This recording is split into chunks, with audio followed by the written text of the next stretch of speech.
Рад приветствовать в Донецкой Народной Республике. ეს პაატა აბულაცია. კალაძის სიძე დონეცკის მარიონეტ ლიდერთან ერთად განიხილავს, როგორ უნდა აღდგეს დიპლომატიური ურთიერთობები მოსკოვთან. ეს ვიდეო კადრები დონეცკიდან რუსულმა ადმინისტრაციამ გაავრცელა. აქ წერია, რომ პუშილინი, რომელიც საოკუპაციო რეჟიმის მეთაურია, შეხვდა ქართული ოცნების წარმომადგენელ პაატა აბულაძეს. У нас свои СВО начался. ჩვენთან ყველაფერი თავიდან დაიწყო. ჩვენ ვუძლებთ. თქვენ ვერ მანახებთ მსოფლიოში ვერც ერთ ქვეყანას, რომელიც ასეთი პატარა ქვეყანაა და ასე გაძლო. ახლა საჭიროა დიპლომატიური ურთიერთობების აღდგენა. უკვე სასწრაფოდ არის ეს გასაკეთებელი. ვხედავთ, რომ საქართველო იცვლება. ჩვენ უფრო მეტი შეხების წერტილები გვაქვს. საქართველოში ჩვენ ვხედავთ დადებით ცვლილებებს. თქვენი პარტია ძალიან ადეკვატურია. ჯანსაღად უყურებს მოვლენებს. ახლა უფრო მეტი გვაქვს, რაც გვაერთიანებს, ვიდრე ის, რაც გვაშორებს ერთმანეთს. ერთი თხოვნა გვაქვს თქვენთან. 2014 წლიდან ვაკვირდებით, რომ ზოგიერთი ქართველი უკრაინული რეჟიმის მხარდასაჭერად მოქმედებს და ჩართული არიან სამხედრო დანაშაულებში.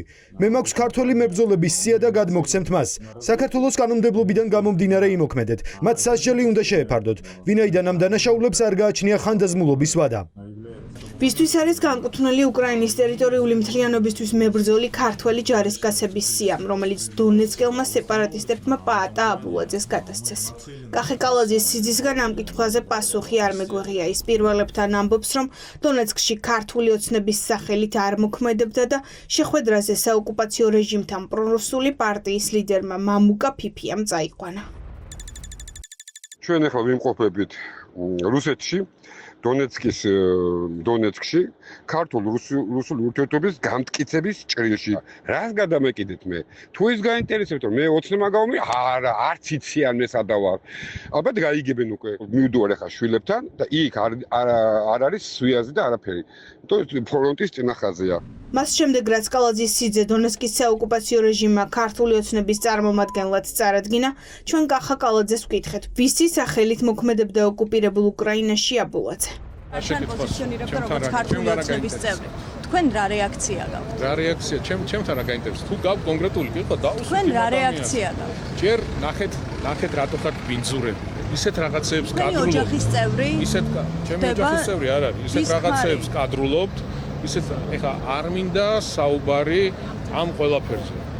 გაქვთ კომუნიკაცია. ნუ გადადიხართ წითელ ზღვარს. ნუ გადადიხართ წითელ ხაზებს. მე გაფრთხილებთ. ადამიანურად გეუბნებით, ისევ თქვენ დაზიანდებით.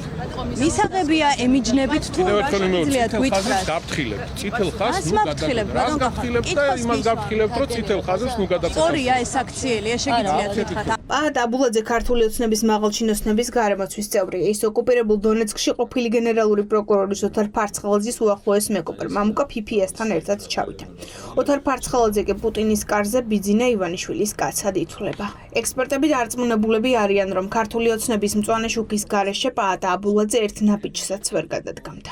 ამ ადამიანების ვიზიტი უკრაინის ოკუპირებულ ტერიტორიაზე ხელისუფლება მის მიმართ ლოიალურად რომ არ იყოს განწყობილი, მაშინვე აღიძრებოდა სისხლის სამართლის საქმე და პასუხისგებაში მიეცემოდნენ ეს ადამიანები. ეს არის რუსული პროპაგანდის ერთ-ერთი ჩვეულებრივი მიმართულება. ხელისუფლებას განსხვავებულს არაფერს არ ამბობს, რომ რუსეთთან ურთიერთობის დათბობა თითქოს იყოს რაღაცნაირად სასიკეთო საქართველოსთვის, რაც აბსურდია, იმიტომ რომ რუსეთი არ მოქმედებს დათბობის პოლიტიკის რეჟიმში.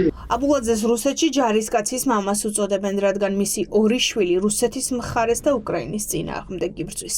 დიდი ხანია ოცნების სახელით მოსაუბრე პაატა აბულაძე ხან ოკუპანტ რუსეთს სტუმრობს, ხან ოკუპირებულ ტერიტორიებს და ქვეყნისთვის სახიფათო გზავნილებსაც აჟღერებს, მაგრამ ივანიშვილის გუნდი ამ ყველაფერზე თვალს დიდი წარმატებით ხუჯავს.